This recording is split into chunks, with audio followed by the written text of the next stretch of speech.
Hey, welcome to Tutorial Lore. This video explains the Microsoft Authenticator app and whether it's worth using. Quick disclaimer. This is an explained review based on user feedback and online data, not personal use or a visual demo. Microsoft Authenticator is a security app designed to protect your online accounts with two-factor authentication, 2FA.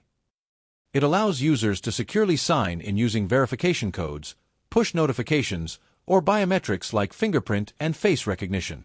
Beyond just 2FA, the app also supports passwordless login for Microsoft accounts and can store and autofill passwords across devices. Let's talk about how it performs in actual use. The app is highly praised for its strong security features, reliability, and ease of use. Many users appreciate the simple setup process, quick push notifications, and smooth integration with both Microsoft and third-party accounts. Its password management feature, combined with autofill on mobile and desktop, adds extra convenience for those managing multiple logins. Still, it isn't without drawbacks. Some users report occasional sync issues when switching devices, and the app's password manager is not as advanced as standalone managers like LastPass or 1Password.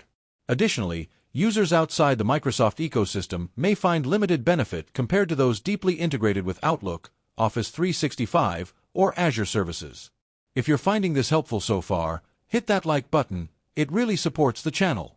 In summary, the Microsoft Authenticator app may be worth it if you're looking for a trusted, secure, and easy-to-use solution for two-factor authentication and passwordless login, especially if you use Microsoft services.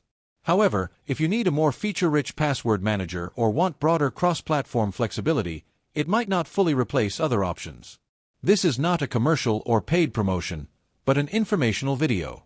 For inquiries, contact the email address stated in the description.